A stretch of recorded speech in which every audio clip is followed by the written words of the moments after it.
طالبان به تاجیکستان هشدار داد که میتواند در یک هفته تاجیکستان را تصرف کند. مسئله تهیه فهرست یگانه حرکت‌های تروریستی و اکستریمیستی در قلمروی کشورهای عضو سازمان همکاری‌های شانگهای در دوشنبه بررسی شد. افزایش دزدی و قلابی و فسادکاری منصبداران در سوخت. افزایش صادرات پخته خام از تاجیکستان به ازبکستان پخته‌کار.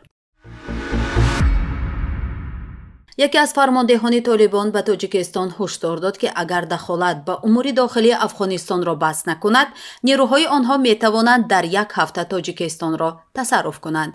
در این باره روزنامه افغانستانی 8 صبح با تکیه به یکی از منابعش خبر داد. در این باره همکارم صفیه گزارش می دهد.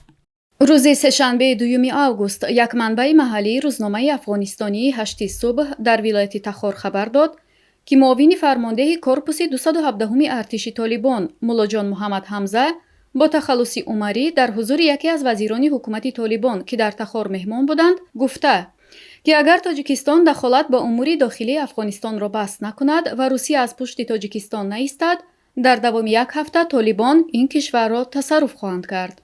هنوز واکنش مقامات تاجیکستان به اظهارات مولاجان پخش نشده است. در همین حال رسانه‌های تاجیکی خبر دادند که مقامات امنیتی کشور پایگاه مرزبانی را از مرکز ناحیه شمس‌الدین شاهین شورابادی پیشین به قطعه نظارتش دشواری مرزی میان تاجیکستان و افغانستان کوچانیدند. مرزبانان را در قرارگاه نو در نزدیکی دهه یال این ناحیه که تقریباً 4 کیلومتر نزدیک به مرز افغانستان ساخته شده است جایگیر خواهند کرد. این پایگاه مرزبانی آخر ماه می با شرکت امامعلی رحمان پرزیدنت تاجیکستان به استفاده داده شده بود. ظفر گلزاده رئیس ناحیه شمس‌الدین شاهین به خبرگزاری‌های محلی گفته که پایگاه نو به مرز نزدیکتر است و این اقدام به خاطر تأمین امنیت و بخطری مرز و حفظ وطن محبوب گرفته شده است. باید گفت این بار اول نیست که از آن سوی عمو به تاجیکستان هشدار می‌دهند که به امور داخلی افغانستان دخالت نکند.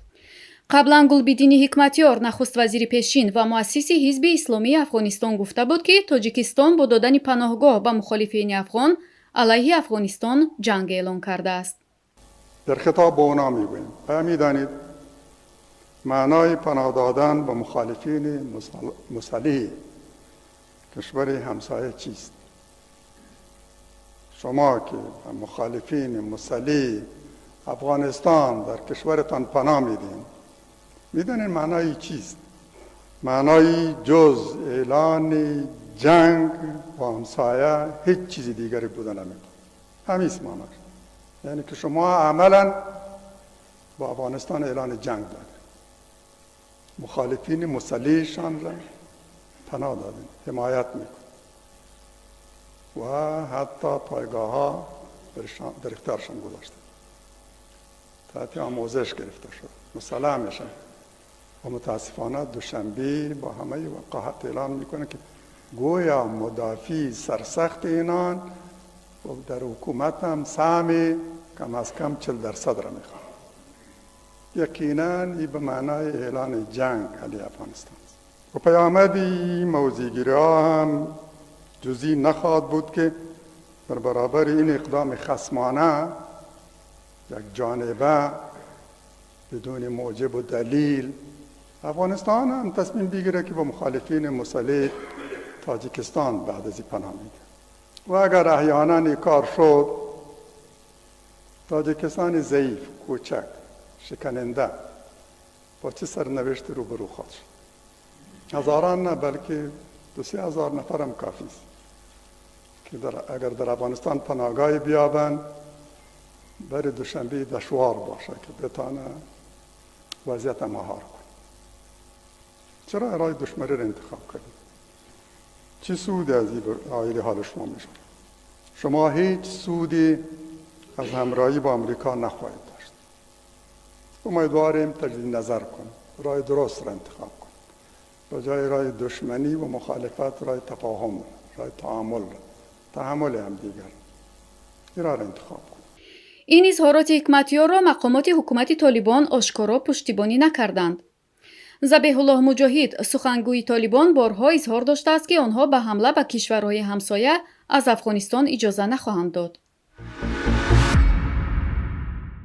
масъалаи таҳияи феҳристи ягонаи гурӯҳ, ташкилот ва дигар ҳаракатҳои террористию экстремистӣ ва ҷудоихоҳ дар қаламравии кишварҳои созмони ҳамкориҳои Шанхай дар Душанбе баррасӣ шуд. тавре дафтари матбуотии вазорати корҳои хориҷии Тоҷикистон иттилоъ медиҳад, Сироҷиддин Муҳриддин, дипломати рақами яки кишвар, ин масъаларо дар мулоқот бо Руслан Мирзаев, мудири кумитаи иҷроияи сохтори минтақавии зидди террористии созмони ҳамкориҳои Шанхай баррасӣ кардааст. тибқи иттилои манбаъ, дар ин мулоқоте ки дар пойтахти Тоҷикистон сурат гирифт, тарафҳо масоили марбут ба коркарди рӯйкардҳо ҷиҳати таҳияи феҳристи ягонаи гурӯҳ, ташкилот ва дигар ҳаракатҳои террористию экстремистӣ ва ҷудоихоҳ ки фаъолияташон дар қаламрави давлатҳои узв манъ гардидааст, муҳокима шудааст. созмони ҳамкории Шанхай як созмони байналмилалӣ аст ки аз соли 2001 аз ҷониби раҳбарони Чин, Русия, Қазоқистон, Тоҷикистон, Қирғизистон ва Ӯзбекистон таъсис ёфтааст. риёсати агентии назорати давлатии молиявӣ ва мубориза бо коррупсия дар вилояти Соғд дар бораи ошкор шудани 349 адад ҷиноятҳои коррупсионӣ ва иқтисодӣ аз ҷониби мансабдорон хабар дод. хабарро Сафия Шар медиҳад. риёсати агентии назорати давлатии молиявӣ ва мубориза бо коррупсия дар вилояти Суғд аз ҷониби воҳидҳои ҳифзи ҳуқуқ 349 адад ҷиноятҳои коррупсионӣ ва иқтисодии хусусиятҳои коррупсионӣ доштаро ошкор кардааст, ки аз ин миқдор ҷиноятҳои ошкоршуда аз ҷониби мансабдорон 165 ададашро ҷиноятҳои вазнин ташкил медиҳад. бино ба иттилои дафтари матбуотии ин раёсат, маблағи зарар бо ҷиноятҳои ошкоршуда 10 миллиону 800 ҳазор сомониро ташкил дода, аз он 7 миллиону 900 ҳазор сомонияш рӯёнида шудааст. ҳамзамон, тибқи иттилои манбаъ, дар 6 моҳи соли равон ба маблағи 20 миллиону 300 ҳазор сомонӣ зарару камбудиҳои молиявӣ ва дуздии мансабдорон ошкор карда шудааст. ин дар ҳолест ки дар 6 моҳи аввали соли гузашта қариб 1 баробар кам 11 миллиону 600 миллион сомонӣ дуздию фасодкории мансабдорон ошкор шуда буд. аз тарафи мутахассисони шуъбаи назорати молиявии раёсат, дар 6 моҳи соли равон 75 тафтишу санҷишҳои молиявӣ дар мақомоти иҷроияи ҳокимияти давлатӣ, ташкилоту муассисаҳои буҷетӣ ва дигар субъектҳои хоҷагидории давлатии вилояти Суғд гузаронида шуда, зарару камбудиҳои молиявӣ ошкор карда шудааст. гуфта мешавад, 99.3% истифодаи ғайримақсадноки маблағ барқарор карда шудааст. инчунин иттилоъ дода шудааст, ки аз миқдори умумии зарарҳои барқарор гардида ба буҷет 13.2 миллион сомонӣ ва ба ташкилот корхонаҳо 6.9 миллион сомонӣ рост меояд. дар 6 моҳи аввали соли 2022 содироти пахта аз Тоҷикистон ба Ӯзбекистон афзоиш ёфтааст. ба иттилои хадамоти гумруки Тоҷикистон, содироти пахта аз Тоҷикистон ба Ӯзбекистон дар ним сол 17 миллиону 300 ҳазор долларро ташкил додааст, ки нисбат ба ҳамин давраи соли гузашта 5 миллиону 300 ҳазор доллар зиёда аз 3 баробар бештар будааст. ба Ӯзбекистон беш аз 6 ҳазор тонна пахта содир шудааст. ин ҳам дар ҳолест ки худи Ӯзбекистон кишвари пахтакор аст. дар соли 2001 Ӯзбекистон беш аз 3 миллиону 400 ҳазор тонна пахтаи хом ҷамъоварӣ карда буд. дар Тоҷикистон бошад то 3 декабри соли 2021 ҳамагӣ як каме бештар аз 400 ҳазор тонна пахтаи хом ҷамъоварӣ карда шудааст. ин аз он шаҳодат медиҳад, ки Ӯзбекистон ҳам барои коркарди пахта пешрафти хуб дорад ва ҳам метавонад ба дасти сеюм пахтаи хоми Тоҷикистонро бифурӯшад.